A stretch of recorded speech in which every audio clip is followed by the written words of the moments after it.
Start करने जा रहा हूं, जिसे आप कहते हैं जलवायु विज्ञान। क्या कहते हैं आप? जलवायु विज्ञान के नाम से जानते हैं, क्लाइमेटोलॉजी। क्लाइमेटोलॉजी एकदम बहुत बेसिक बेसिक से शुरू करूंगा आज की इस कक्षा को दोस्तों, बहुत बेसिक बेसिक सी बातें करूंगा और फिर बेसिक बात करते हुए सिलेबस किसमें हम पढ़ेंगे क्या, और टॉप तक आपको ले जाकर पहुंचाऊंगा दोस्तों, टॉप तक ले जाकर पहुंचाऊंगा। चलो तो पहले लिंक कराता हूं कि सिलेबस का ये अंग कैसे बना, ताकि सारे के सारे बच्चे एकदम एक प्लेटफॉर्म पर रहें और विषय बिंदु को बढ़िया से समझ पाएं, सारे बच्चे एक प्लेटफॉर्म पर रहें। ठीक है, ओके। तो सुनना दोस्तों, एक्चुअली जब पृथ्वी का जन्म हुआ, पृथ्वी का उद्भव हुआ आज से लगभग 4.5 अरब वर्ष पूर्व, विविध प्रक्रियाओं से हम सबने बचपन से पढ़ा है कि जन्म के समय, आपने उत्पत्ति के समय पृथ्वी गैसियस या गैसीय आग के गोले के भांति थी। धीरे धीरे ब्रह्मांड के शीतलन के साथ साथ हमारी पृथ्वी पर उपस्थित पदार्थ भी शीतल होते गए, अर्थात अपनी ऊष्मा का उन्होंने त्याग किया। और ऊष्मा के त्याग के क्रम में जब विविध पदार्थ ठंडे हुए, तो ठंडे होने के क्रम में उन्होंने अपनी अवस्था बदली और अवस्था के साथ कुछ अन्य प्रक्रियाएं भी घटित हुई, जैसे process of degassing, process of magnetic differentiation आदि। ये तमाम प्रकार की प्रक्रियाएं घटित हुई और उन प्रक्रियाओं का परिणाम यह हुआ कि आज से लगभग 4.5 अरब वर्ष पूर्व हमारी पृथ्वी का प्राकट्य हुआ। पृथ्वी हमारे आज के वर्तमान स्वरूप में नहीं, लेकिन शुरुआत उस वर्तमान स्वरूप के आरंभ को जन्म दे देती है, जिसे हम पृथ्वी की उत्पत्ति का वास्तविक कालखंड मानते हैं दोस्तों, मानते हैं। तो उस समय पर जब पृथ्वी का जन्म हुआ और पृथ्वी ने कुछ ऐसी तमाम दशाएं निर्मित की प्रकृति के प्रभाव से, प्राकृतिक क्रियाओं के प्रभाव से, जिससे पृथ्वी में जीवन का उद्भव हो सकता था। जीवन के उद्भव के लिए जो चीजें बेहद आवश्यक थी, ध्यान से, आवश्यक थी, अब उन तमाम चीजों में से प्रकृति ने सर्वप्रथम किन्हें जन्म दिया? तो आप में से कुछ बच्चों के साथ मेरी यह बात जरूर हुई होगी, लेकिन आज फिर से मैं करना चाहूंगा कि सबसे पहले पृथ्वी ने जन्म दिया स्थल मंडल को। किसको जन्म दिया? स्थल मंडल को जन्म दिया। आफ्टर दैट जन्म दिया वायुमंडल को, और वायुमंडल के बाद पृथ्वी ने अपनी प्रक्रियाओं के माध्यम से ही जन्म दिया अपने धरातल पर, अपने सतही भाग पर जलमंडल को। प्रकृति ने सर्वप्रथम यह 3 मूलभूत भौतिक तत्वों को जन्म दिया, स्थल, वायु और जल। स्थल मंडल, वायुमंडल और जलमंडल। दोस्तों तमाम अनुकूलताएं, जिसमें से तापमान संबंधी अनुकूलता, आर्द्रता संबंधी अनुकूलता, वायुदाब संबंधी अनुकूलता, गैसों की आनुपातिक अनुकूलता आदि तमाम अनुकूलताओं पर जब इन तीनों मंडलों का आपस में संयोग हुआ, स्थल मंडल, जलमंडल, वायुमंडल, लिथोस्फीयर, हाइड्रोस्फीयर, एटमॉस्फेयर, तो इन तीनों के आनुपातिक संयोग से दोस्तों पृथ्वी में पहली बार जीवन का प्रादुर्भाव एक कालखंड विशेष में हुआ और हमारी पृथ्वी हमारे सोलर सिस्टम का एकमात्र जैविक ग्रह बनकर उभरी, जिसकी अवस्थिति आप सभी जानते हैं कि गोल्डीलॉक्स जोन में है। और गोल्डीलॉक्स जोन में उपस्थिति के कारण ही अन्य विविध अनुकूलताएं पृथ्वी पर आईं, और उन अनुकूलताओं के बाद जब जीवन का यहां प्रसार हुआ, तो यहां इसे हमने एक और मंडल के रूप में जाना, जिसे आप बायोस्फीयर के नाम से संबोधित करते हैं या जैव मंडल के नाम से संबोधित करते हैं। तो इस तरह से दोस्तों यहां पर इन 3 मंडलों के साथ, इन 3 मंडलों की प्रक्रियात्मक व्यवस्था ने एक अन्य मंडल को जन्म दिया, जिसे आप क्या किस नाम से जानते हैं? जैव मंडल के नाम से जानते हैं। इसका मतलब है कि जिसे आप भौतिक भूगोल कहते हैं, फिजिकल ज्योग्राफी कहते हैं, तो भौतिक भूगोल के मूलतः प्राकृतिक रूप से ये 4 अंग हैं, स्थल मंडल, वायुमंडल, जलमंडल एवं जैव मंडल। उसमें से आज आप अध्ययन करने जा रहे हैं इस विषय बिंदु का, वायुमंडल का अध्ययन करना चाह रहे हैं आप, या वायुमंडल का अध्ययन करने जा रहे हैं आप। क्लियर है ना? तो सबसे पहले हमें समझना होगा कि वायु क्या है, वायुमंडल क्या है। अगर ये वायुमंडल है तो इसका अध्ययन हम जलवायु विज्ञान के अंतर्गत क्यों करते हैं? जैसे स्थल मंडल का अध्ययन आप भूगोल में भू आकृति विज्ञान के तहत करते हैं, वायुमंडल का अध्ययन भूगोल में आप जलवायु विज्ञान के अंतर्गत करते हैं, जलमंडल का अध्ययन समुद्र विज्ञान के अंतर्गत करते हैं, जैव मंडल का अध्ययन आप जैव पर्यावरण भूगोल के अंतर्गत करते हैं। Please welcome, thank you. ठीक है ना दोस्तों? तो आपके पास भौतिक भूगोल के 4 अंग हैं, जिन्हें भूगोल की पारिभाषिक शब्दावलियों में इसे आप जियोमॉर्फोलॉजी, इसे क्लाइमेटोलॉजी, इसे ओशियनोग्राफी, इसे बायो इन्वायरमेंटल ज्योग्राफी के नाम से जानते हैं। तो इसमें से बेसिकली आपको अध्ययन करना है क्लाइमेटोलॉजी का। क्लाइमेटोलॉजी मूलतः वायुमंडल के अध्ययन का विषय वस्तु है। तो इसे जलवायु विज्ञान के तहत क्यों पढ़ा जाता है? तो आखिर ये जलवायु क्या है? जलवायु का मौसम से क्या संबंध है? क्या मौसम एवं जलवायु दोनों एक ही शब्द है या दोनों अलग अलग शब्द हैं? इन दोनों का आपस में कोई अंतर संबंध है भी या नहीं भी है? तो आखिर इसके अंतर्गत क्या क्या पढ़ा जाना चाहिए या क्या क्या पढ़ते हैं? ये तमाम बातें दोस्तों आज की इस कक्षा में हम करने जा रहे हैं आपके साथ साथ। तो सर्वप्रथम ध्यान रखना है कि हमें समझना होगा कि वायु क्या है और वायुमंडल क्या है। सबसे पहले तो मैं इसे परिभाषित कर दूं। आफ्टर दैट आपको समझाऊंगा कि पृथ्वी में वायुमंडल की उत्पत्ति हुई कैसी। उत्पत्ति के बाद आपको समझाऊंगा कि आखिर ये जो जलवायु शब्द है, तो जलवायु शब्द क्यों आया और जलवायु का मौसम से आपस में क्या संबंध है। इसे समझाते हुए आज मैं जलवायु विज्ञान के पूर्ण पाठ्यक्रम के बारे में आपको बताऊंगा कि इसका पाठ्यक्रम क्या है। इसका दोस्तों क्या है? इसका संपूर्ण पाठ्यक्रम क्या है, ये विषय बिंदु दोस्तों हम यहां पर समझाएंगे। ठीक है ना? समझ में आ गई? तो ये वायु क्या है, अब आप ध्यान से समझना, फिर उत्पत्ति भी समझ में आएगी।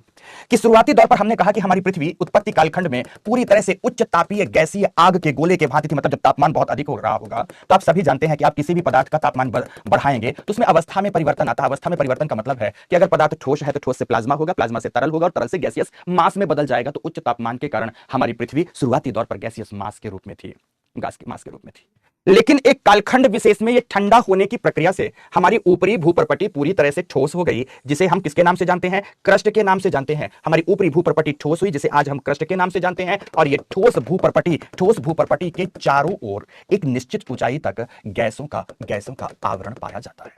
हमारे पृथ्वी की भूप्रपटी अपने चारों ओर से किससे घिरी हुई है? गैसों के आवरण से घिरी हुई है। ये गैसें पृथ्वी के चारों ओर, इन पृथ्वी को चारों ओर से इनवेलप के भांति घेरे हुए हैं। तो पृथ्वी के चारों ओर पाए जाने वाला विविध प्रकार के गैसों का समूह ही वायु कहलाता है। और समूह का जो चतुर्दिक स्वरूप है उसे हम वायुमंडल कहते हैं। चतुर्दिक स्वरूप जो पृथ्वी को चारों ओर से घेरे हुए है, ठीक है, जो पृथ्वी को चारों ओर से घेरे हुए है, इस चारों ओर के घेरे हुए प्रकृति को ही हम किस नाम से जानते हैं दोस्तों? इसे ही हम वायुमंडल के नाम से जानते हैं, वायुमंडल के नाम से।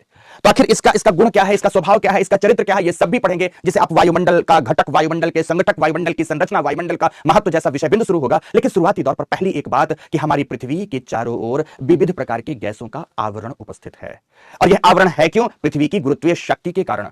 पृथ्वी ने अपने गुरुत्वीय शक्ति की वजह से पृथ्वी से ही मुक्त होने वाली विविध प्रकार की गैसों को अपने चारों ओर चिपकाए रखा, अपने चारों ओर आत्मसात किया, अपने चारों ओर अवस्थित कर लिया। यही अवस्थित गैसों का समूह ही क्या कहलाता है? वायुमंडल कहलाता है। यह वायुमंडल है, और यह वायुमंडल ही है जो पृथ्वी में विविध प्रकार की मौसमी एवं जलवायविक परिघटनाओं के लिए रिस्पॉन्सिबल है, जो कि पृथ्वी में बहिर्जात शक्तियों के लिए रिस्पॉन्सिबल है। पृथ्वी में दो प्रकार की शक्तियां बेसिकली दोस्तों कार्य करती हैं। एक पृथ्वी के अंदर की शक्ति है जिसे अंतर्जात शक्ति कहा जाता है, इंटरजेनेटिक फोर्स कहा जाता है। पृथ्वी के बाहर की शक्ति है जिसे हम बहिर्जात शक्ति कहते हैं, एक्सोजेनेटिक फोर्स कहते हैं। तो एक्सोजेनेटिक फोर्स में सर्वाधिक महत्वपूर्ण भूमिका किसी और की नहीं बल्कि वायुमंडल की ही होती है, जो कि अपचय, अपरदन, बृहद क्षरण आदि के रूप में प्राप्त होता है, आदि के रूप में प्राप्त होता है।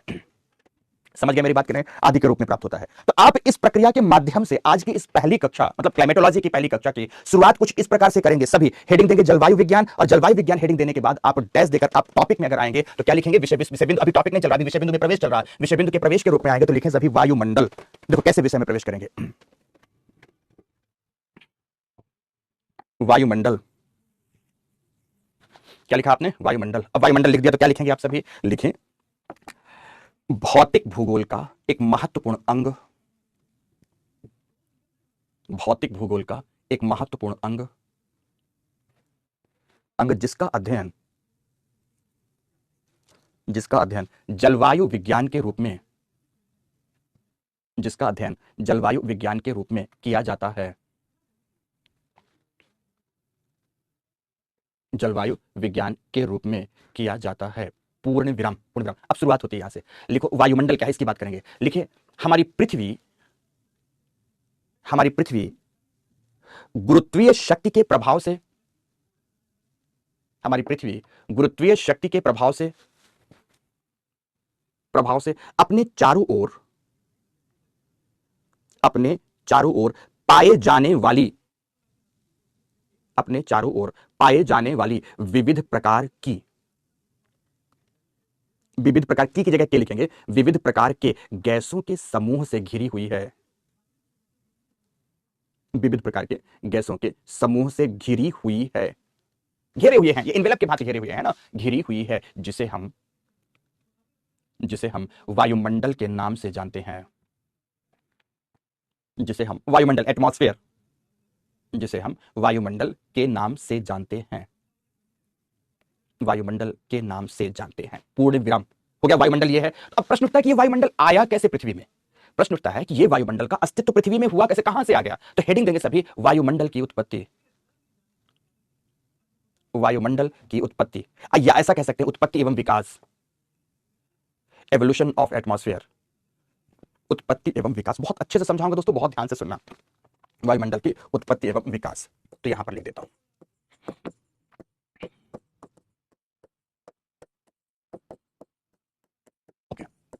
वायुमंडल की उत्पत्ति में ध्यान रखना, सबसे पहला मैं इसे लिखाऊंगा कुछ कैसा, एक बात अलग है, पर प्रक्रिया को समझाना है, समझना है चरणबद्ध तरीके से, तो इसलिए मैं लिखाऊंगा भी चरणबद्ध तरीके से ही। हमारा वायुमंडल पृथ्वी के उत्पत्ति कालखंड से लेकर आज तक की भू, जैव, जलवायविक एवं मानवीय क्रियाओं का परिणामी है। भू, जैव, जलवायविक एवं मानवीय क्रियाओं का परिणामी है। ओके, ध्यान से सभी दोस्तों। अभी कमेंट्स के माध्यम से प्रश्न मत करो, अभी टॉपिक को समझो, अभी कुछ बात तो शुरू हुई नहीं। अपेक्षा है बेटा, प्रणाम है बेटा तुम्हें अंशुमा। गहरी तो नहीं थी अभी, मैं कोई अलग थ्योरम पढ़ा रहा होता, थ्योरी समझा रहा होता, एक्सप्लेन कर रहा होता, दोबारा तुम समझूंगा। तरह का विलाप मत करना। और की उत्पत्ति को, वायुमंडल की उत्पत्ति में सबसे पहली प्रक्रिया का जिसका योगदान रहा, प्रथम चरण की मैं बात करता हूं, वह है गैस विमुक्तिकरण का चरण। बहुत ध्यान से सुनते जाना, जिसको हम कहते हैं process of D guessing phase. कौन सा फेज है? Process of D guessing phase. यहां लिख दो गैस विमुक्तिकरण। कौन सा चरण है? भाषा में लिखाऊंगा, आपको केवल समझना है। अभी यहां गैस, अभी लिखना मत आप, विमुक्तिकरण। अब ये गैस विमुक्तिकरण क्या है? आपने नोटिस किया होगा, अगर आप कप में चाय पीने के शौकीन हैं, कप में चाय रखा और इसके ऊपर एक कोस्टर रख दिया। मेरे पास कोस्टर तो नहीं है, यहाँ पर मोबाइल फोन है, माना कि हमने इसके ऊपर कोस्टर रख दिया। जब मोबाइल फोन उठाएंगे तो आप नोटिस करना कि मोबाइल फोन पर यहाँ पर ड्रॉपलेट्स लग जाते हैं। अभी एग्जांपल भी दिखाते हैं, जैसे मेरे बॉटल में गर्म पानी है, अभी दिखाता हूँ, इससे शायद एग्जांपल आपको मिल जाएगा। ये गर्म पानी है, ओके। अब इस गर्म पानी पर मैंने अपने मोबाइल फोन को ऐसा उल्टा करके रख दिया। प्रयोग से दिखाता हूँ। ये मोबाइल फोन मेरा ऐसा रखा हुआ है, मतलब पानी को ढका हुआ है, तो पानी हो, गर्म पानी हो, चाय हो, कुछ भी हो, ऐसा हमने इसको ढक दिया। कुछ देर तक अगर ढका रहेगा तो आप नोटिस करोगे, ये ढका हुआ है, आप नोटिस करोगे, मैं उठाता हूं मोबाइल फोन को, आप नोटिस करोगे कि इसके चारों ओर, अब वहां पर कैमरे में शायद इतना स्पष्ट ना दिख रहा हो, लेकिन इसमें वाटर ड्रॉपलेट्स आ गए। ये पूरा पानी की बूंदे हैं, पानी की चिपकी हुई बूंदे हैं यहां पर दोस्तों, ओके। मोबाइल फोन पर ये पानी की चिपकी हुई बूंदे हैं, ये वाटर ड्रॉपलेट्स आ रहा है। ये वाटर ड्रॉपलेट्स आ कहां से गया? तो मैं आपको समझाना चाहूंगा, जब ये पानी ठंडा हो रहा था तो ठंडा होने के क्रम में इसने गैसीय द्रव्यमान के रूप में, गैसियस मास के रूप में इसने क्या छोड़ा है? जलवाष्प उत्सर्जित किया है। किसको उत्सर्जित किया है? जलवाष्प, वाटर वेपर उत्सर्जित किया है। समझ में आ रही मेरी बात की नहीं? ठीक उसी प्रकार से जब हमारी पृथ्वी ठंडी हो रही थी तो ठंडा होने के क्रम में अपने अंदर उपस्थित सबसे हल्के पदार्थ जो कि गैसें थी, तो गैसों को मुक्त कर रही थी। और वही गैसें जब मुक्त हुई तो पृथ्वी अपने गुरुत्वीय शक्ति की वजह से उन्हें अपने चारों ओर रोकने में सक्षम हो पाई और उन्होंने पृथ्वी के प्रथम वायुमंडल का निर्माण किया। एकदम शुरुआती इनिशियल वायुमंडल था, जो कि लगभग 4.5 अरब वर्ष पूर्व या 4.5 अरब वर्ष के आसपास एजोइक कालखंड में विकसित हुआ था। पहला वायुमंडल पृथ्वी का कुछ इस रूप में अस्तित्व में आया था। तो देखो कैसे शुरुआत में लिखना शुरू करेंगे, वायुमंडल की उत्पत्ति एवं विकास डैश देकर लिख दीजिए। शुरुआत यहां से करेंगे, लिखिए कि वायुमंडल की उत्पत्ति तथा विकास की प्रक्रिया, उत्पत्ति तथा विकास की प्रक्रिया का संबंध विभिन्न, अब 3-4 शब्द जोड़ना है। भू शब्द लिखिए, विभिन्न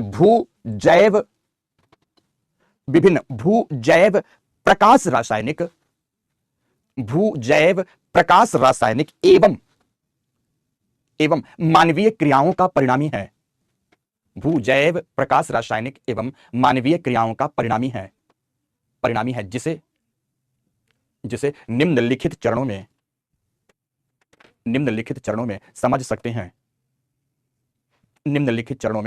लिखो नंबर 1, प्रथम चरण में लिखेंगे सभी, गैस विमुक्तिकरण का चरण। पहला चरण लिखेंगे गैस विमुक्तिकरण का चरण। क्या लिखेंगे?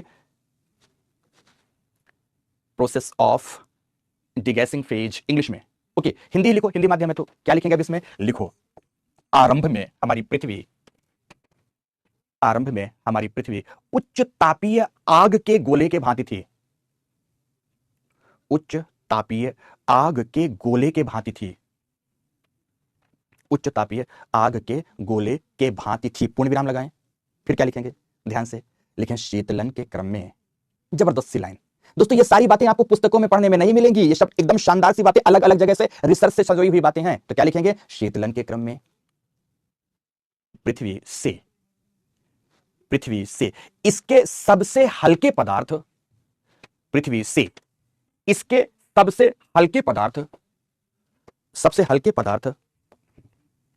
मुक्त होकर पृथ्वी के गुरुत्वीय शक्ति के कारण चारों ओर एक आवरण के रूप में छा गए। चारों ओर से पृथ्वी की गुरुत्वीय शक्ति थी, इसने उन्हें बाहर नहीं जाने दिया, रोक लिया है ना। चारों ओर आवरण के रूप में छा गए, जिन्हें हम पृथ्वी का प्रथम वायुमंडल के नाम से, जिन्हें की जगह जिसे लिखेंगे, जिसे हम पृथ्वी का प्रथम वायुमंडल के नाम से जानते हैं।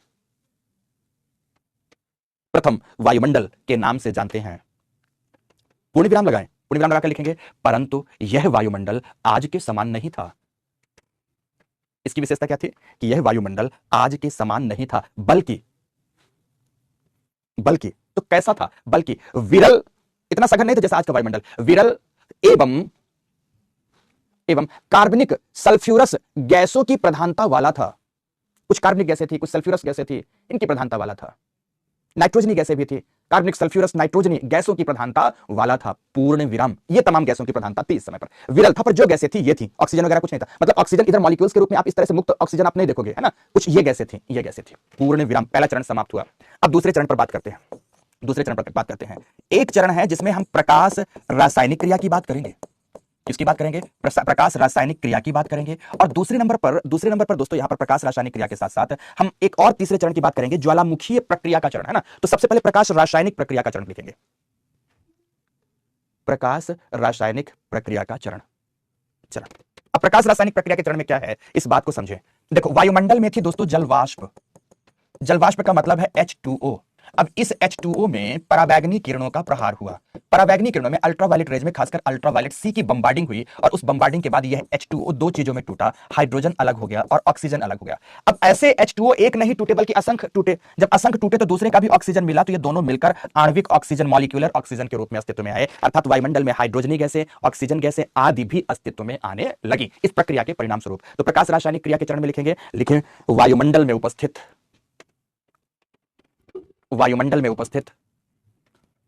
जलवाष्प पर पराबैंगनी किरणों के प्रहार से जलवाष्प हाइड्रोजन एवं ऑक्सीजन, हाइड्रोजन तथा ऑक्सीजन गैसों में विभाजित हो गया। हाइड्रोजन तथा ऑक्सीजन गैसों में विभाजित हो गया,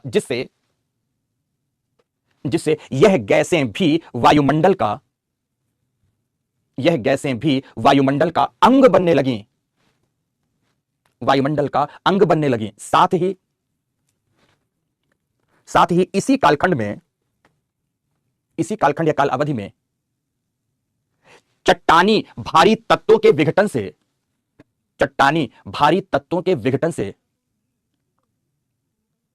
से आर्गन, क्रिप्टॉन, जीनॉन जैसी गैसें अस्तित्व में आई। इन सारी गैसों का भी मिश्रण हमारे वायुमंडल में होने लगा। ठीक है ना। तो नेक्स्ट लिखेंगे ज्वालामुखीय प्रक्रिया का चरण। ज्वालामुखीय प्रक्रिया का चरण। ज्वालामुखीय प्रक्रिया का चरण।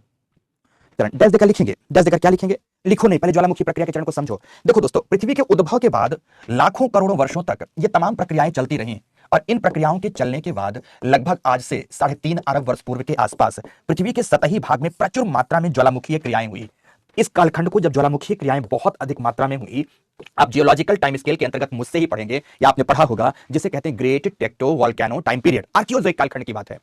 जब ज्वालामुखीय प्रक्रियाएं प्रचुर मात्रा में हुई, तो ज्वालामुखीयता के दौरान carbon dioxide, carbon monoxide, sulphur dioxide, sulphur monoxide, nitrogen के विभिन्न प्रकार के ऑक्साइड को NOx लिख सकते हैं, तथा कुछ विशेष हाइड्रोजनी गैसें मुक्त होकर हमारे वायुमंडल की सघनता को बढ़ाने लगी। ये तमाम प्रकार की गैसें निकली, और इन गैसों के साथ साथ ध्यान रखना दोस्तों, 80 से लेकर 90% मात्रा में मुक्त हुई जलवाष्प।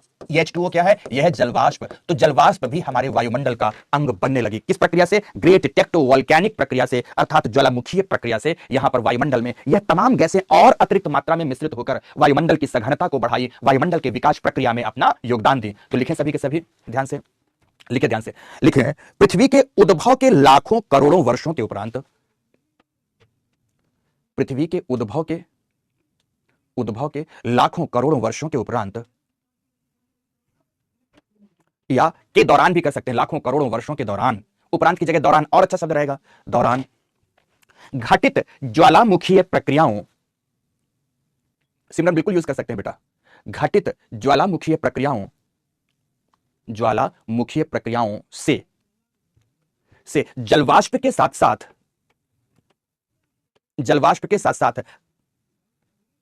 कार्बनिक नाइट्रोजनी, सल्फ्यूरस एवं हाइड्रोजनी गैसें मुक्त होकर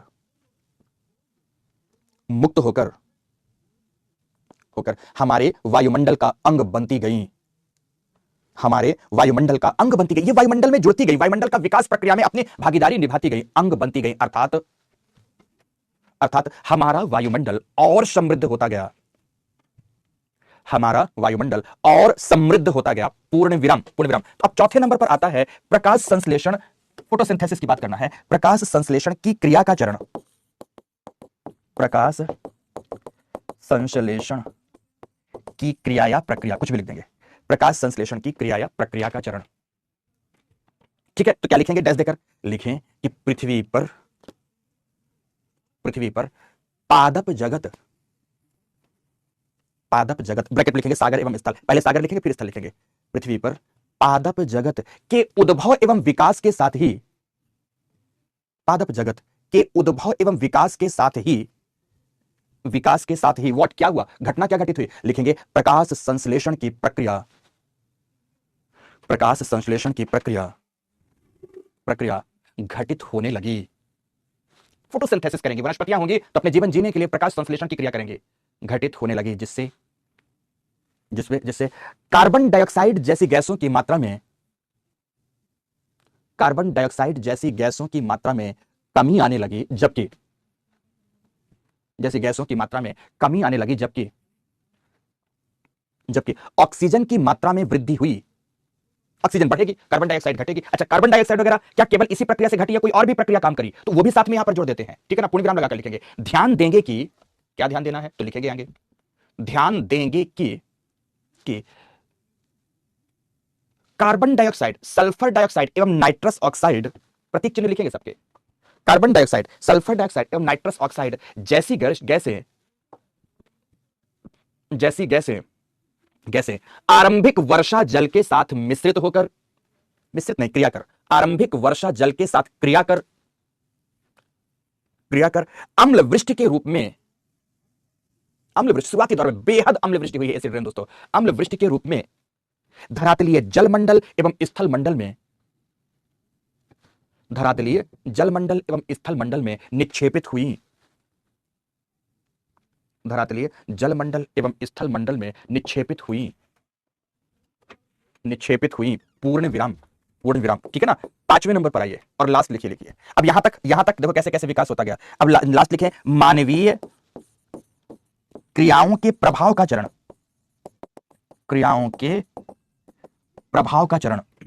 अंतिम चरण है ये, मानवीय क्रियाओं के प्रभाव का चरण। डैश देकर लिखे मानव वायुमंडलीय संगठन में परिवर्तन करने वाला, एक साइंटिफिक वर्ड्स है, मानव वायुमंडलीय संगठन में परिवर्तन करने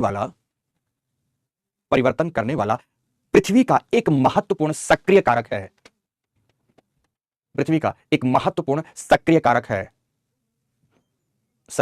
पूर्ण विराम लगाएं, लेकिन जीवाश्म ईंधनों के दहन, कॉमा लगाइए, वनों की कटाई, कॉमा लगाइए, आधुनिक कृषि प्रणाली का विकास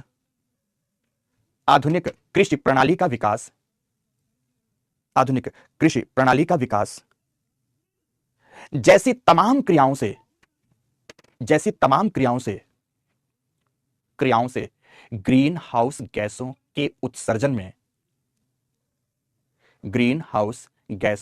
के उत्सर्जन में परिवर्तन कर,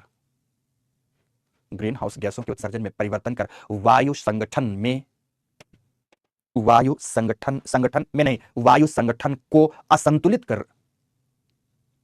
संगठन को असंतुलित कर दिया है, जिसका परिणाम आज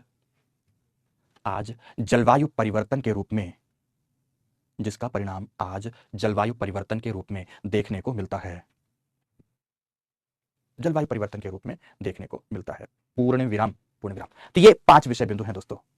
इन 5 विषय बिंदुओं के तहत हमने समझाया कि वायुमंडल किन किन प्रक्रियाओं से इवॉल्व हुआ और इवॉल्व होकर आज यहां तक कैसे पहुंचा है। अब इसको मैं 5 नहीं, कभी दूसरे बैच में लिखाऊंगा तो 8 लिखा दूंगा, कभी 10 लिखा दूंगा, कभी 4 लिखा दूंगा, लेकिन बातें मोटे मोटे तौर पर कमोबेश इतनी ही होंगी दोस्तों।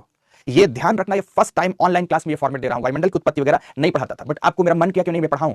हमारे बच्चे तमाम सीरियस और सिंसियर बच्चे आ रहे हैं, इन बच्चों को ये तमाम बातें भी समझानी चाहिए कि हमारा वायुमंडल आखिर अस्तित्व में आया कैसे, समझ में तो आनी चाहिए बातें ना। ओके, तो ये आपने समझा वायुमंडल की उत्पत्ति। अब देखो, सबसे पहले आपने देखा कि वायुमंडल क्या है, फिर दूसरा वायुमंडल की उत्पत्ति कैसे हुई, विकास कैसे कैसा हुआ। अब इसको जोड़ते हैं जलवायु से या मौसम से। आप नोटिस करो, आप नोटिस करो कि अभी रिसेंट में ही हमने कहा कि मानव ने विविध प्रकार के गैसों, चाहे उसमें से ग्रीन हाउस गैसें ही क्यों ना हो, उनकी मैंने चर्चा की कि विविध प्रकार की गैसों में परिवर्तन कर, उत्सर्जन में परिवर्तन कर जलवायु परिवर्तन जैसी स्थिति आ गई। इसका मतलब है कि वायुमंडल में कुछ भी परिवर्तन होगा तो जलवायु को प्रभावित कर देगा।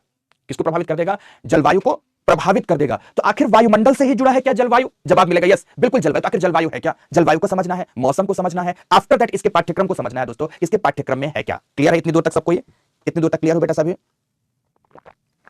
सौरभ निरंकरी, जब नोट्स मिलेंगे तो सर आप लिखा क्यों रहे? क्योंकि मैं थोड़ा बौराया हुआ हूं बेटा। सौरभ बेटा थोड़ा सा मैं बौराया हुआ हूं। बौराया समझते हो? पागल पागल। मेरे प्यारे दोस्त, टीम के कई मेंबर उस बात को बैठकर लिख रहे हो, बस स्लाइड्स मिल जाएंगे आपको जो मैंने बोर्ड पे समझाया। तो इसलिए जरूर सही मामले में ये उन बच्चों के लिए होता है जो ऑफिस में हैं, लिख नहीं सकते हैं। मैं जानता हूं सुविधा प्रदान कराने के लिए ये नोट्स अवेलेबल कराया जाता है। हमारे सारे ऑफिसर्स के ऑफिस में पढ़ा रहा, बहुत कंटेम्प्रेरी टॉपिक पढ़ा रहा था, मतलब उसमें ऑफिस का बॉस भी शामिल था। इसलिए आपको हो रहे हैं वो सारे बच्चे 2 घंटे, लगभग 2 घंटे 5-10 मिनट। आज की क्लास तो अभी जैसे इस टॉपिक की पहली क्लास तो भले छोटी ले लूं, पर मोटा मोटा मान के चले 2 घंटा प्लस टाइम के लिए ये मान के चलेंगे कि उनकी ये ऑफलाइन क्लास है, ऑनलाइन नहीं। इसको ये है ऑनलाइन, पर आप मान के सेम टू सेम नोट्स मिलता तो ना लिखूं मत, जिन्हें नहीं लिखना मत लिखो, पर मुझे लिखाना होगा। जल का संबंध जलवायु से क्या है? तो शुरू करते हैं यहां से। आपके पास 2 शब्द हैं, एक शब्द है वेदर और दूसरा शब्द है क्लाइमेट। क्लाइमेट, ठीक है। कुछ बातें लिंक कराता हूं क्लाइमेट के बारे में, फिर वेदर में आता हूं, ठीक है। ये क्लाइमेट शब्द जो है ना, शब्द क्लाइमा से बना है, ग्रीक वर्ड। क्लाइमा का मतलब होता है झुका हुआ। अब इस झुका हुआ के शुरुआती दौर पर कई अर्थ लगाए गए। कौन झुका हुआ? आसमान झुका हुआ। कौन झुका हुआ? सूर्य झुका हुआ। कौन झुका हुआ? पृथ्वी झुकी हुई। बट ना, इस क्लाइमेट का अर्थ या इसके झुका हुआ का अर्थ था सूर्य किरणों का झुकाव अक्षांश विशेष में। इसका सही मामले पर अर्थ था दोस्तों सूर्य किरणों का झुकाव अक्षांश विशेष में, और उस झुकाव की वजह से, ध्यान से, उस झुकाव की वजह से पूरे पृथ्वी के तापमान में अंतर आता है, और वो तापमान पृथ्वी पर विशेष प्रकार की वायुमंडलीय दशाओं को जन्म देता है, और वही विशेष वायुमंडलीय दशाएं ही जलवायु कहलाती हैं। शुरुआती दौर पर दोस्तों जलवायु को कुछ इस रूप में परिभाषित किया गया था, लेकिन आज के रूप में ऐसा नहीं। आज के रूप में जलवायु को परिभाषित करने के लिए मौसम का सहारा लेते हैं। वेदर मींस क्या हो गया? एक तरफ मौसम हो गया, और क्लाइमेट मींस क्या हो गया? जलवायु हो गया। इसका सहारा लिया जाता है दोस्तों। तो वायुमंडल की तमाम विविध दशाएं, चाहे वायुमंडल के संदर्भ में तापमान की बात करें, हम वायुमंडल के संदर्भ में आर्द्रता की बात करें, वायुमंडल के संदर्भ में वर्षा की बात करें, वायुमंडल के संदर्भ में वायु दाब की बात करें, वायुमंडल के संदर्भ में पवन प्रवाह की बात करें, इन सब की समग्रता को ही हम क्या कहते हैं? मौसम कहते हैं। वायुमंडलीय दशाओं की समग्रता। तो फिर प्रश्न उठता है कि कौन सी वायुमंडलीय दशाएं? वायुमंडल की तमाम भौतिक दशाएं। फिर से बोलना चाहूंगा, वायुमंडल की भौतिक दशाओं की समग्रता ही मौसम है। मौसम तो कौन सी भौतिक दशाएं? तापमान, आर्द्रता, वर्षा, वायु दाब, वायु परिसंचरण आदि, इन सबको मिला जुलाकर क्या कहा जाता है दोस्तों? मौसम कहा जाता है। पर ध्यान रखना, ये सब कुछ बहुत ही तत्क्षण, तात्कालिक, अल्पकालिक रूप से बदलते रहते हैं, स्थायी नहीं रहते हैं, अल्पकालिक रूप से बदलते रहते हैं। इसीलिए मौसम की जो परिघटना है वायुमंडल के संदर्भ में, उसे अल्पकालिक माना जाता है। क्या है दोस्तों? उसे क्या माना जाता है? अल्पकालिक माना जाता है। अल्पकालिक माना जाता है। फिर आगे बोलना चाहूंगा, अल्पकालिक है। तो दूसरी तरफ ध्यान देना कि इसका संबंध, जलवायु का संबंध मौसम से ही है। जलवायविक घटकों का जो दीर्घकालिक परिणाम है वह कहलाता है मौसम, सॉरी वह कहलाता है जलवायु। मौसमी घटकों का, क्षमा चाहूंगा जो पीछे बात कही उसको विड्रॉ करता हूं, फिर से बोलूंगा, मौसमी घटकों का जो दीर्घकालिक परिणाम होता है उसे कहते हैं जलवायु।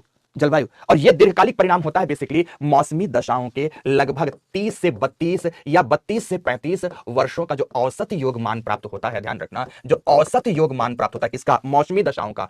30 से 35 वर्षों का जो औसत योगमान प्राप्त होता है, इसे ही बेसिकली हम कहते हैं जलवायु। इसका मतलब है कि मौसम वायुमंडल की अल्पावधिक परिघटना का नाम है, जबकि जलवायु दीर्घावधिक परिघटना का नाम है। जैसे उदाहरण के माध्यम से समझाना चाहेंगे, एग्जाम्पल के माध्यम से समझाना चाहेंगे। एग्जाम्पल को कुछ आप इस तरह से समझो, जैसे समझो कि आज सुबह सुबह जब मैं क्लास लेने के लिए निकला, आपकी क्लास लेने के लिए घर से निकला सुबह सुबह पर, तो निकलते हुए मैंने देखा कि बढ़िया अच्छी खासी धूप खिली हुई है। धूप के प्रभाव से बढ़िया तापमान भी है। गुनगुनी धूप जब शरीर में लगती है तो बड़ा ही रोमांचकारी लगता है। उस गुनगुनी धूप के साथ मैं धूप सेक रहा था। क्लास के समय हुआ तो घर से बाहर निकला। जैसे घर से बाहर निकलने लगा, मम्मी मुझसे बोलती है, बेटा घर से बाहर जा तो रहा है, लगता है मौसम खराब होने वाला है, छाता लिए जा। मैंने बोला मम्मी अभी तो मैं बाहर से आ रहा हूं, धूप खिली थी, छाते की क्या जरूरत थी। फटाफट कपड़े पहने, अपने गाड़ी में सवार हुआ, और गाड़ी में सवार हुआ जब तक यहां पहुंचा तब तक क्या देखता हूं, स्टूडियो पहुंचते पहुंचते तक बादल घिर आए हैं, सूर्य नजरों से ओझल हो चुका है, जिसको कहते हैं काली घटाएं आसमान में दिखाई देने लग रही हैं।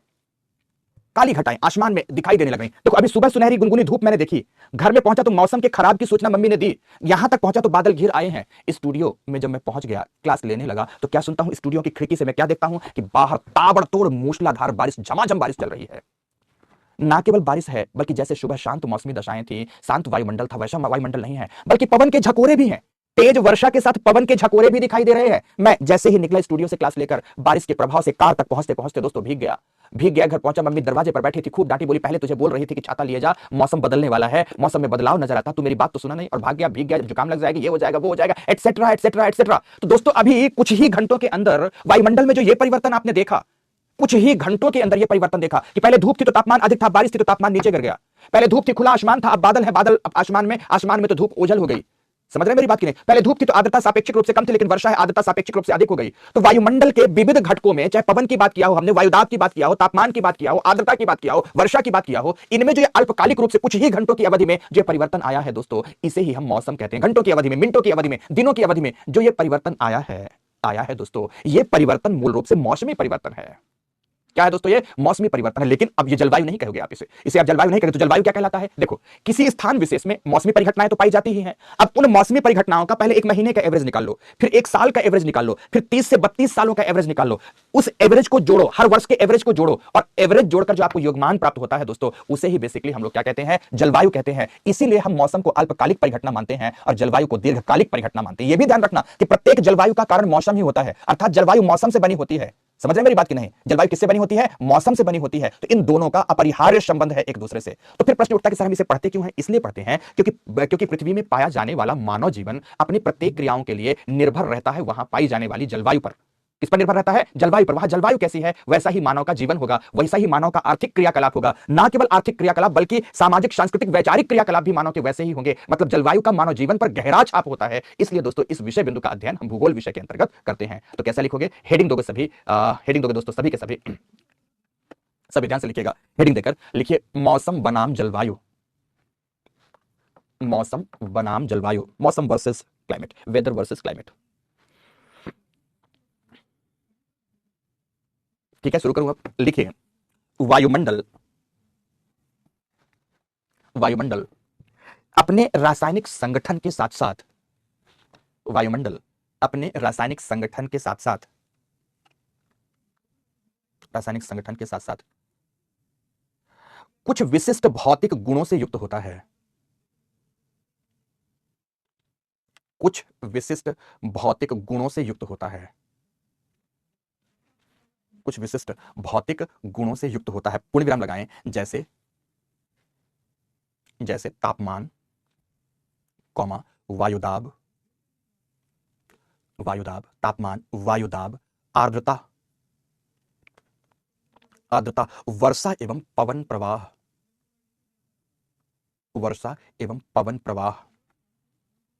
पूर्ण विराम लगाएं। लेकिन इन विविध भौतिक गुणों का समूहन ही वायुमंडल की मौसमी दशा कहलाते हैं। वायुमंडल की मौसमी दशा कहलाते हैं। पूर्ण विराम लिखे, फिर लिखेंगे, पैरा चेंज कर दे, लिखे मौसम वायुमंडल की अल्पकालिक परिवर्तनशील परिघटना है। अल्पकालिक परिवर्तनशील परिघटना है। अल्पकालिक परिवर्तनशील परिघटना है, जिसमें दिन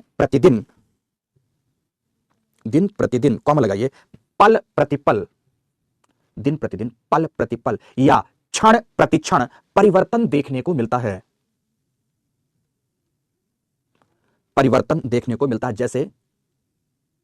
जैसे सुबह तेज धूप के साथ शांत वायुमंडलीय दशाएं, तो शाम तक प्रचंड वर्षा के साथ पवन झकोरे, ये सारे शब्द बहुत महत्व क्रिएट करते हैं। प्रचंड वर्षा के साथ पवन झकोरे झकोरे मौसमी बदलावों का प्रतीक है। मौसम बदल गया। भारतीय सिनेमा में गाने भी लिखे गए हैं ऐसे कि मौसम की तरह तुम तो बदल तो ना जाओगे, तुम भी बदल तो ना जाओगे, कुछ ऐसा। मौसम को बदलाव के लिए ही जाना जाता है। बदलाव है दोस्तों। ओके, दिस वन, पूर्ण विराम, पूर्ण विराम। अब फिर पैरा चेंज करो, लिखे लिखे मौसम के विविध कारक ही, मौसम के विविध कारक ही जलवायु के भी कारक हैं। जलवायु के भी कारक हैं, अर्थात अर्थात मौसम जलवायु का कारक है। मौसम जलवायु का कारक है एवं जलवायु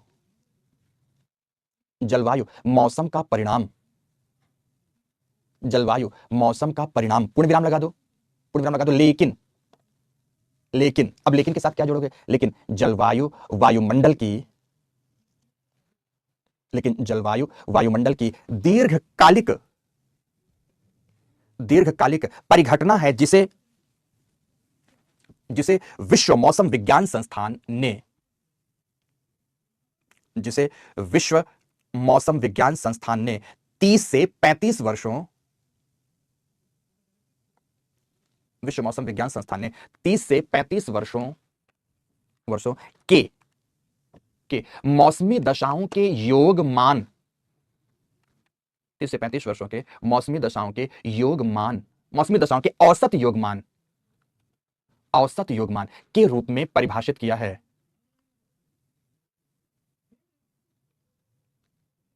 ठीक है, पूर्ण विराम, पूर्ण विराम। समझ में आ गया? समझ में आ गया दोस्तों? ये है दिस वन। ओके, कि क्या है मौसम, क्या है जलवायु? तो मौसम को मैंने बताया कि वायुमंडल की इन तमाम दशाओं का अपना एक योग है, समूहन है, सम्मिश्रण है, जिसमें अल्पकालिक परिवर्तन होते हैं। लेकिन विश्व मौसम विज्ञान संस्थान कहता है कि जलवायु वायुमंडल की दीर्घकालिक परिघटना का नाम है, जिसका कारण मौसम है। तो मौसम के ही 30 से 35 वर्षों या 30 से 32 वर्षों के औसत योगमान को देखा जाता है और उसे हम जलवायु कहते हैं। क्या कहते हैं? उसे हम जलवायु कहते हैं। अर्थात जिसे हम जलवायु परिवर्तन भी कहते हैं ना, तो जलवायु परिवर्तन से मौसमी परिवर्तन का भी संबंध जुड़ा है। अगर जलवायु बदल रही, इसका मतलब कि मौसम एवं जलवायु के घटक एक ही हैं, तो उनमें भी बदलाव आ रहा है, उनमें भी परिवर्तन आ रहा है। बदलाव या परिवर्तन दोनों में प्राप्त होगा। क्लियर है कि नहीं? ओके दोस्तों, ओके। जैसे इस समय पर आप देखते हैं कभी ठंडी कभी गर्मी। अभी नोटिस करना, दिल्ली की बात कर सकता हूं खासकर मैं। अभी इस समय फिर से थोड़ा सा ठंडी पड़ने लगी। अभी अभी थोड़े दिन पहले 26 जनवरी के आसपास अचानक से गर्मी आई। ऐसे लगा कि ठंडी ठंडी ठंडी और गर्मी आ गई। ग्राफिक कुछ अलग तरह से दिख रहा था, जैसे ग्राफीय रूप में देखें आप तो कुछ ऐसा दिख रहा था कि पहले चल रही थी ठंडी ठंडी ठंडी ठंडी, अचानक से गर्मी दिखने लगी। या दूसरा, अब गर्मी आई फिर अचानक से फिर से ठंडी आ गई। तो जो ये बदलाव दिख रहे हैं ना, ये दोस्तों मौसम के बदलाव।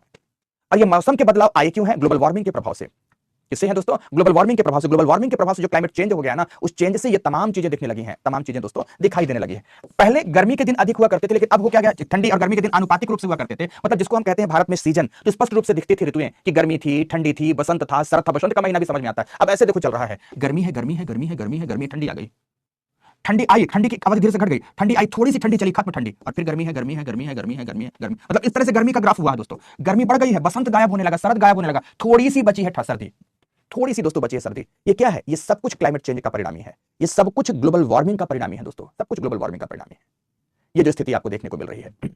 ठीक है, ओके। तो इस तरह से आपने इन दोनों का आपस में संबंध देखा कि ये क्या है, इन दोनों का आपस में संबंध देखा कि क्या है। तो अंतिम एक पैरा आपको लिखना है, और पैरा में मैं ये लिखाना चाहूंगा कि चूंकि मानव का जीवन और मानव का विविध प्रकार का क्रियाकलाप मौसम एवं जलवायु दशाओं से घिरा हुआ है और इनसे प्रभावित होता है, और इन दोनों का संबंध वायुमंडल से है, वायुमंडलीय क्रियाओं से है, इसीलिए हम वायुमंडल का अध्ययन बेसिकली किसके अंतर्गत करते हैं? जलवायु विज्ञान के अंतर्गत करते हैं। ये एक पैरा लिखा के जलवायु विज्ञान के फिर सिलेबस में आ जाएंगे दोस्तों। तो लिखो सभी के सभी ध्यान से लिखेंगे। लिखें कि पृथ्वी पर पाया जाने वाला मानव जीवन, पृथ्वी पर पाया जाने वाला मानव जीवन एवं विविध मानवीय क्रियाकलाप, जो भी मानवीय क्रियाकलापों में आ सकता है, चाहे खेती करना हो, चाहे औद्योगिक क्रिया हो, चाहे कोई भी क्रिया हो, विविध मानवीय क्रियाकलाप वहां पाए जाने वाले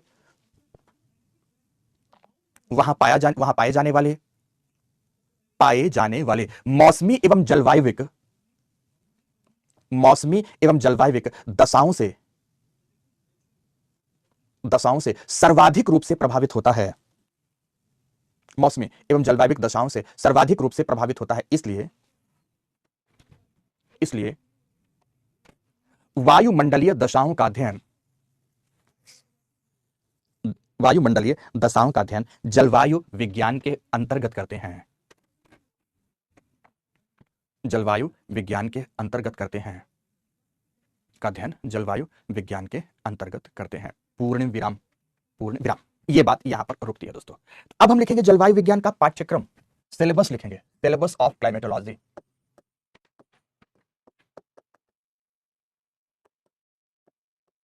सिलेबस ऑफ क्लाइमेटोलॉजी। अब सिलेबस ऑफ क्लाइमेटोलॉजी में सबसे पहला है वायु, लिखेंगे सभी लोग लिखते चले क्योंकि पाठ्यक्रम है। तो वायुमंडल के घटक एवं संरचना, वायुमंडल के घटक एवं संरचना। दूसरे नंबर पर दोस्तों वायुमंडलीय तापमान एवं ताप पेटियां। तीसरे नंबर पर वायुमंडलीय दाब एवं दाब पेटियां। चौथे नंबर पर दोस्तों, चौथे नंबर पर पवन परिसंचरण। सिलेबस सबके पास होना चाहिए। किस क्रम में आप कौन कौन सी बातें पढ़ेंगे? पवन परिसंचरण पांचवें नंबर पर पवन परिसंचरण के बाद नेक्स्ट वायु मंडलीय आर्द्रता। जब आर्द्रता पढ़ेंगे तो इसी का संघनन पढ़ेंगे और इसी का वर्षण वाला टॉपिक पढ़ेंगे। वायुमंडलीय आर्द्रता, संघनन एवं वर्षण, ये टॉपिक पढ़ेंगे। फिर इसके बाद छठवें नंबर पर वायु राशियां एवं वाताग्र का टॉपिक पढ़ेंगे। पुष्पेंद्र सिंह, नहीं बेटा अभी कोई न्यू ऑप्शनल नहीं है। वायु राशियां एवं वाताग्र का टॉपिक पढ़ेंगे। सातवें नंबर पर जब ये फिनिश हो जाएगा तो पढ़ेंगे चक्रवात एवं प्रतिचक्रवात। तो आठवें नंबर पर पढ़ेंगे जलवायु वर्गीकरण। ये है, मैं साइड हो जाता हूं बेटा, आप लिखो सभी। सबके पास सिलेबस होना चाहिए। अध्ययन का सबसे प्राथमिक तरीका है कि आपको प्रत्येक विषय बिंदु पर, प्रत्येक टॉपिक पर पता हो कि उसका पाठ्यक्रम क्या है, उसमें आपको कितनी बातें पढ़नी थी या पढ़नी है।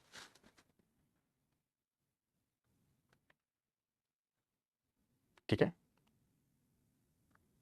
ये 8 बिंदु दोस्तों हैं, इन्हें हमें अपने क्लाइमेटोलॉजी के सिलेबस में पढ़ना है। ये है क्लाइमेटोलॉजी के सिलेबस के विषय बिंदु। हाँ बेटा लिखना ही है, एक बच्चा पूछ रहा लिखें रुद्र प्रताप, बिल्कुल बेटा। ठीक है, तो ये हो गया सिलेबस। अब इसके बाद शुरुआत कहां से होगी? यहां से, वायुमंडल के घटक, संगठक एवं संरचना से, कंपोजिशन या components of atmosphere and structure of atmosphere. तो शुरुआत होगी, तो सभी लोग हेडिंग देंगे दोस्तों, सभी फर्स्ट हेडिंग देंगे, लिखे वायुमंडल के घटक। अब वायुमंडल की परिभाषा, वायुमंडल की उत्पत्ति पढ़ चुके हैं आज ही, तो क्या लिखेंगे? वायुमंडल के घटक, कंपोनेंट्स ऑफ द एटमॉस्फेयर, वायुमंडल के घटक।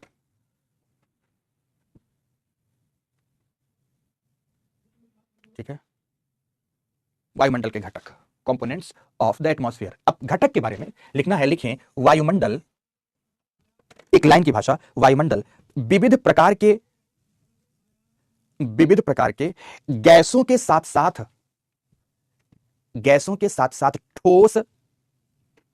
ठोस एवं जल कणों के समूहन का रूप है। ठोस एवं जल कणों के समूहन का रूप है। पूर्ण विराम लगाए, लिखे जैसे तो घटक में सबसे पहला, वायुमंडल में क्या रहते हैं? लिखे ठोस कण। सबसे पहला वायुमंडल में ठोस कण, सॉलिड पार्टिकल्स रहेंगे। तो डैश देकर लिखेंगे, लिखे यह आकार में अत्यंत छोटे होने के कारण,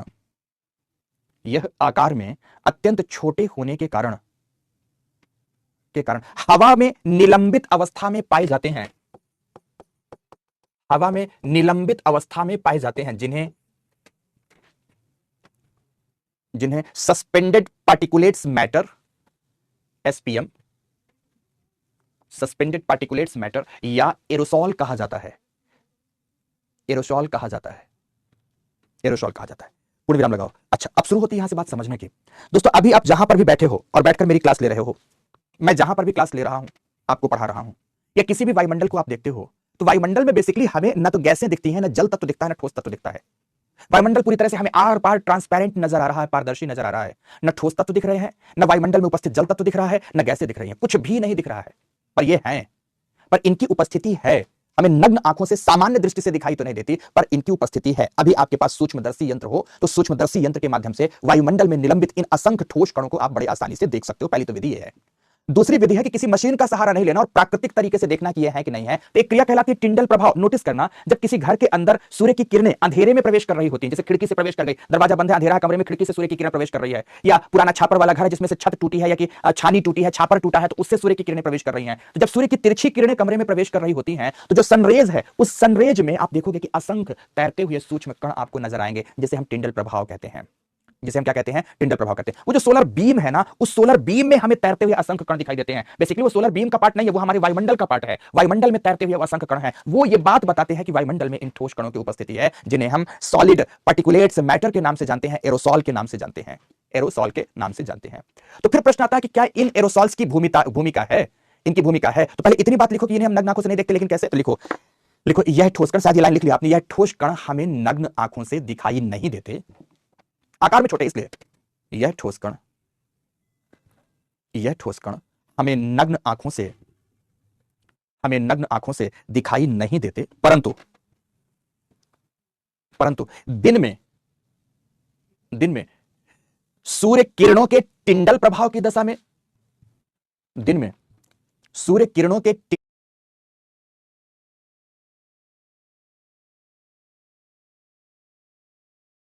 टिंडल प्रभाव की दशा में या सूक्ष्मदर्शी यंत्र के माध्यम से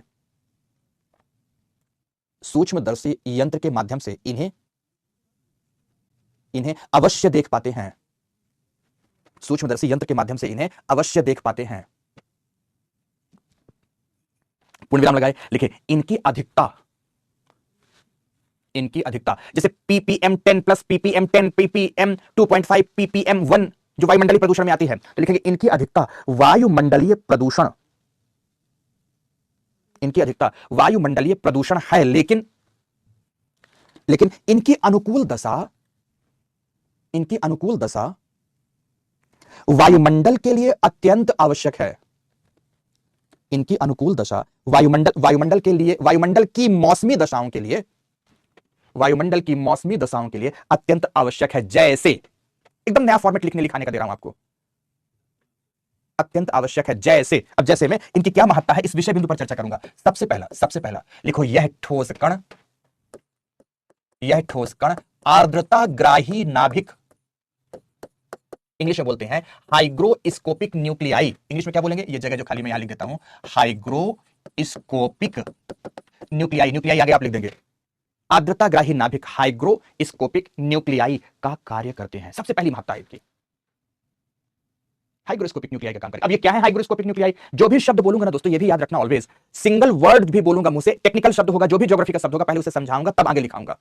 हाँ, पर अब आप पूछोगे इस तरह से, सर वायु क्या है, तो झापड़ मारूंगा और यहीं से दो झापड़ लगाऊंगा, तीसरे की जरूरत ही नहीं पड़ेगा, 2 झापड़ लगाऊंगा, उतने में ही काम चलेगा, क्योंकि आपने अधिकार दिया, खींच के झापड़ लगाऊंगा, अच्छा खासा लगाऊंगा, पढ़ा दूंगा आपको, कान मरोड़ूंगा। ध्यान रखना, हम रिजल्ट ओरिएंटेड पढ़ाई आपको कराएंगे। है, जैसे मान लो कि इन ठोस कणों को हम ऐसा दिखा रहे हैं, जैसे ये यहां उपस्थित है, यहां उपस्थित है कण, यहां उपस्थित है, यहां उपस्थित है, यहां उपस्थित, या असंख्य कण उपस्थित है। तो जैसे ही तापमान घटता है या आर्द्रता की मात्रा बढ़ती है, जब वायुमंडल आर्द्रता से संतृप्त हो जाता है, कंडीशन है संतृप्त होना, तो संतृप्तावस्था के उपरांत ये करते क्या है कि जो आसपास की आर्द्रता रहती है, यह अपनी ओर उस आर्द्रता को खींचते हैं और अपने में चिपका लेते हैं। ध्यान रखना, जैसे ही आर्द्रता इन ठोस कणों से चिपकती है, आर्द्रता का रूप अब फिर से बदल जाता है और वह जल बूंद के रूप में दिखने लगती है। हाँ, ये बात जरूर याद रख सकते हो आप कि जल बूंद होगी या हिमकण होगा, यह इस बात पर निर्भर करता है कि अगर तापमान 0 डिग्री सेल्सियस से अधिक है संतृप्तावस्था में, तो यहां पर संघनन जो होगा, संघनन का मतलब होता है आर्द्रता का एकत्रण, तो जो संघनन होगा वो जल बूंदों के रूप में होगा। लेकिन अगर तापमान 0 डिग्री सेल्सियस से कम पाया गया तो यह संघनन हिमकणों के रूप में होगा, मतलब ये बर्फ के कण बन जाएंगे इकट्ठा होकर। फिर से बोलना चाहूंगा कि जैसे ही वायुमंडल संतृप्त हो जाती है, ध्यान रखना सबसे पहली शर्त है संतृप्तावस्था की, वायुमंडल आर्द्रता से संतृप्त हो जानी चाहिए। तो संतृप्तावस्था के उपरांत बेसिकली यही ठोस कण जो वायुमंडल में उपस्थित होते हैं, वह वायुमंडल के आर्द्रता को संघनन का आधार देते हैं कि आओ तुम मेरे आसपास आकर इकट्ठा हो जाओ। अगर कोई संघनन के लिए आधार ही नहीं होगा तो आर्द्रता प्रचुर होने पर भी आर्द्रता संघनित नहीं होगी। तो दोस्तों ध्यान रखना कि ये जबरदस्त संघनन का आधार होते हैं। हैं, इन पर ही आकर वायुमंडल की आर्द्रता इकट्ठी होती है, चिपकती है, और चिपक कर अगर तापमान 0 डिग्री सेल्सियस से अधिक है तो जल बूंद बनेगी, और 0 डिग्री सेल्सियस से नीचे है तो हिमकण बनती है। तो जो आधार, जो बिंदु, जो स्थान, जो केंद्र आर्द्रता को इकट्ठा करने का, आर्द्रता को ग्रहण करने का काम करते हैं, उन्हें ही हम आर्द्रताग्राही नाभिक कहते हैं। तो लिखो, वायुमंडल में उपस्थित विविध, अब आर्द्रताग्राही नाभिक किस किस रूप में होंगे? वायुमंडल में उपस्थित विविध विविध धूल कण, राख कण, लवण कण, पराग कण, सूक्ष्म जीव आदि आदि वायुमंडल की संतृप्तावस्था के उपरांत, वायुमंडल की संतृप्तावस्था के उपरांत उपस्थित आर्द्रता को संघनित होने का आधार प्रदान करते हैं,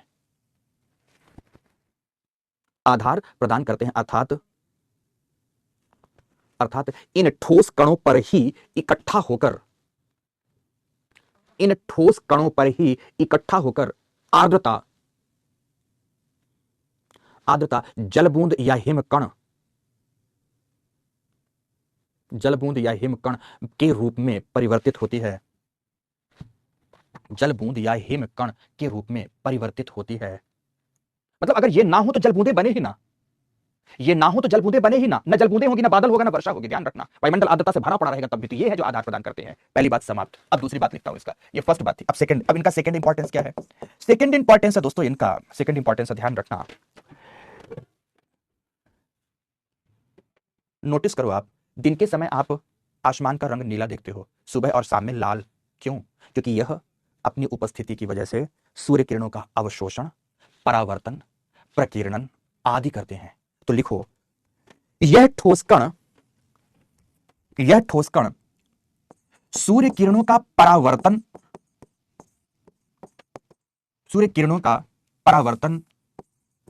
चयनित प्रकीर्णन एवं विसरण आदि कर वायुमंडल की दृश्यता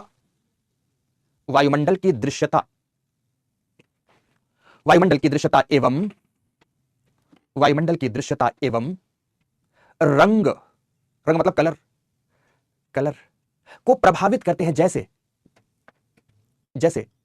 सुबह एवं शाम वायुमंडल का रंग रक्ताभ नजर आता है, लालिमा से युक्त नजर आएगा। सुबह एवं शाम वायुमंडल का रंग रक्ताभ नजर आता है, जबकि दोपहर के समय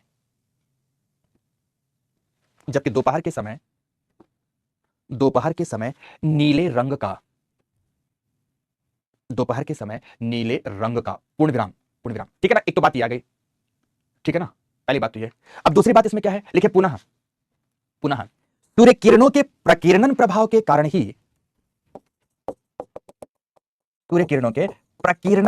के कारण ही दिन में हम उन स्थानों पर भी प्रकाश देख पाते हैं, जहां सूर्य की प्रत्यक्ष किरणें नहीं होती।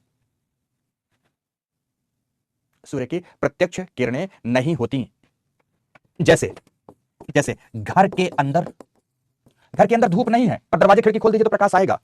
पेड़ों के नीचे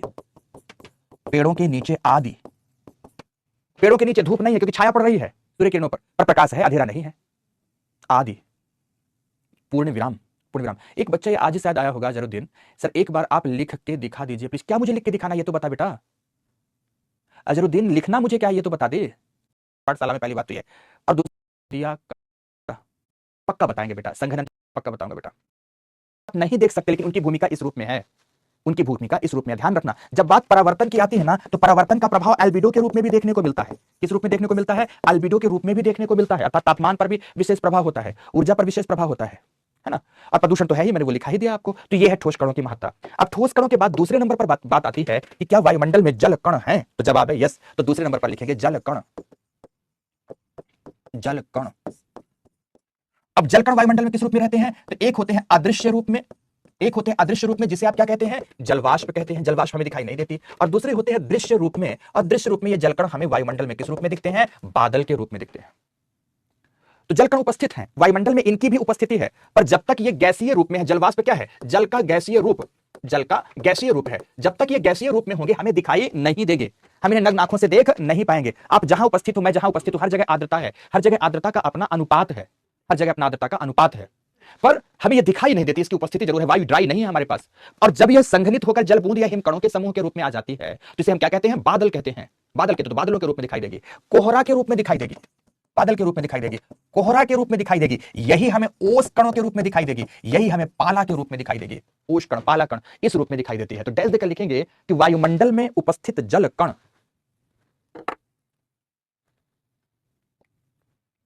वायुमंडल में उपस्थित जल कण, जल कण अदृश्य जलवाष्प के रूप में, अदृश्य जलवाष्प के रूप में उपस्थित होते हैं,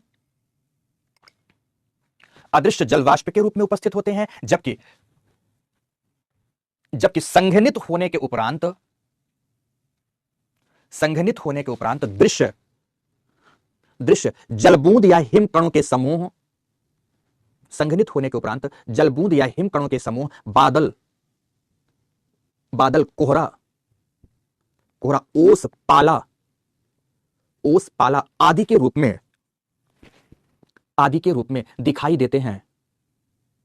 एक बच्चे ने बोला सर ठंडी बोतल जैसे हम फ्रिज से निकालते हैं तो बोतल की सतह पर चिपक जाते हैं जलबूंदे। बिल्कुल ठीक है बेटा, वायुमंडल की वो आर्द्रता ही होती है जो ठंडी बोतल पर तुम्हारे चिपक कर अपना स्वरूप दिखाती है। बिल्कुल सही जवाब है, एकदम शानदार जवाब। पूर्ण विराम लगाओ, पैरा चेंज करो, लिखो जल कण। अब इनकी उपस्थिति का महत्व क्या है? लिखो जल कण ही, जल कण ही वायुमंडलीय तापमान, वायुमंडलीय तापमान, वायुदाब, वायुदाब एवं वर्षा जैसे, वर्षा जैसे महत्वपूर्ण, वर्षा जैसे महत्वपूर्ण परिघटनाओं को जन्म देते हैं, परिघटनाओं को जन्म देते हैं। अर्थात, अर्थात जल की महत्ता की दृष्टि से ही, जल की महत्ता की दृष्टि से ही वायुमंडल के अध्ययन के विषय बिंदु को,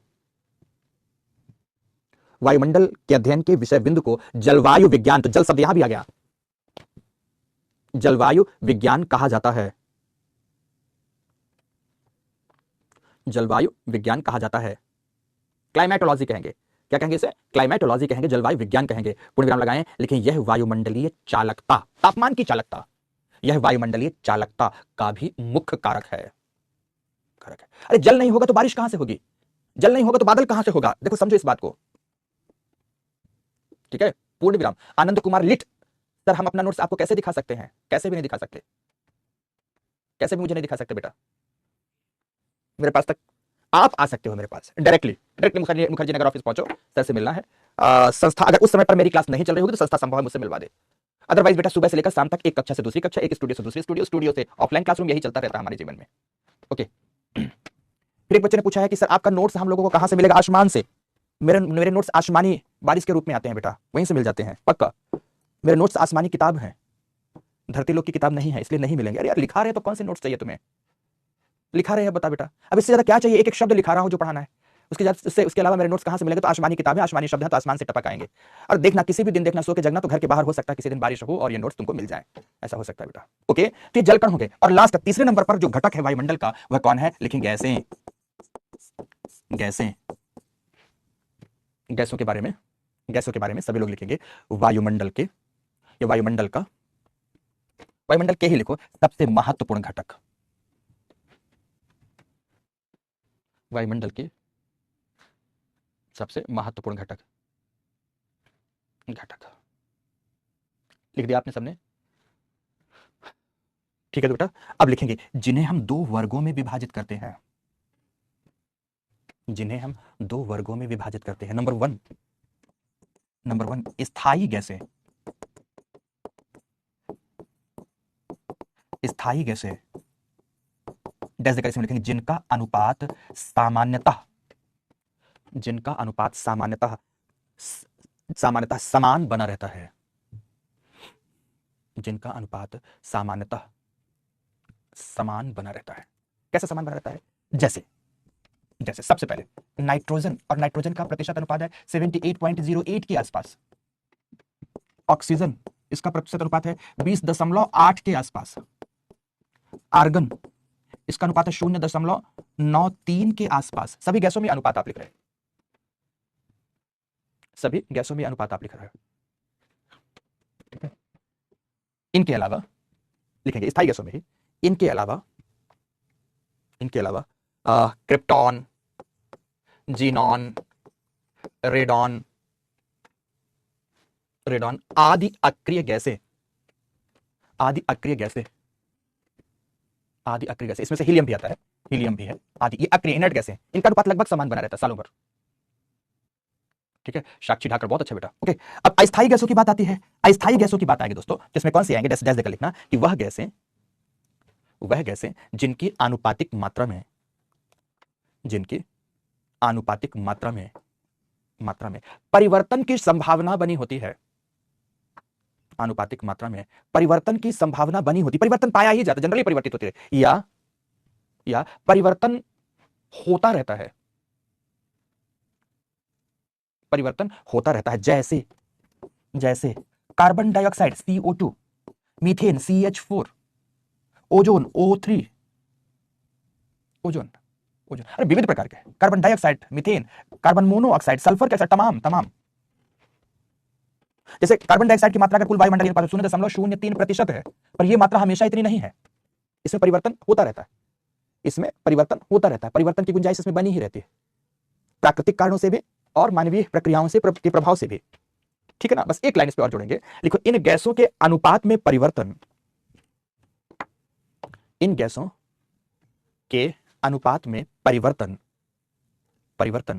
प्राकृतिक एवं मानवीय दोनों ही कारणों से संभावित रहता है। ठीक है, पूर्ण विराम।